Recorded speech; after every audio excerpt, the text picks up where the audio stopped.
Guys ഇന്നൊരു get ready video എടുക്കാനുള്ള പ്ലാനിലാണ്. അതിനെടുക്കാനുള്ള സാരിയും ബ്ലൗസും എല്ലാം കയ്യിലെടുത്ത് വെച്ചിട്ടാണ് ഞാൻ ഈ ഡപ്പാങ്കുത്തെല്ലാം കാണിക്കുന്നത്. ശരിക്കും പറഞ്ഞാൽ ഗെറ്റ് റെഡി വിത്ത് മീ അല്ല, ഗെറ്റ് റെഡി വിത്ത് അസ് ആണ്. എൻ്റെ കൂടെ ഐഷുവും കൂടെയുണ്ട്. അതായത് ഗെറ്റ് റെഡി വിത്ത് മീക്ക് പകരം get ready with us in different places അങ്ങനെ വേണം പറയാൻ. ശരിക്കും എൻ്റെ പ്ലാൻ എന്ന് വെച്ചാൽ ഒരു കൊളാബാണ്. ഇതിൽ സോനെ കൂടി ആഡ് ചെയ്യുന്നുണ്ട്. എന്താണെന്ന് വെച്ചാൽ അവൾ ഇടാൻ പോകുന്ന ഈ ചുരിദാർ സോന തയ്ച്ചതാണ്. ഒരു നഗ്നസത്യം പറയുകയാണെങ്കിൽ ഞാൻ ഈ ഉടുക്കുന്ന സാരിയും ബ്ലൗസും അവളുടെ തന്നെയാണ്, സോനയുടെയാണ്. അവൾ തയ്ച്ച ബ്ലൗസാണ്. അപ്പോൾ അങ്ങനെ വെക്കുമ്പോൾ ഞങ്ങളൊരു കൊളാബാണ് പ്ലാൻ ചെയ്തത്. അപ്പോൾ എനിക്ക് ആ സാരി അവൾ നല്ല ഒന്നാന്തരമായിട്ട് സെറ്റ് ചെയ്ത് ട്രാപ്പ് ചെയ്ത് തന്നിട്ടുണ്ടായിരുന്നു.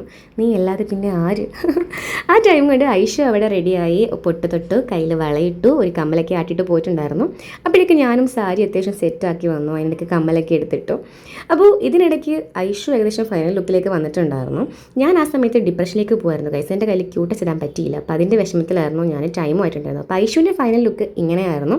ഞങ്ങൾക്ക് രണ്ടുപേർക്കും ഒരു കല്യാണം ഉണ്ടായിരുന്നു. അപ്പോൾ രണ്ടും രണ്ട് സ്ഥലത്തായതുകൊണ്ട് ഞങ്ങൾക്ക് ഇങ്ങനെ കൊളാബ് ചെയ്യേണ്ടി വന്നു. അപ്പോൾ ഇതായിരുന്നു എൻ്റെ ഫൈനൽ ലുക്ക്. അപ്പോൾ ഇത്രയുള്ള ഗൈസ്, നെക്സ്റ്റ് വീഡിയോ അടുത്ത് വിളിക്കണം. ബൈ.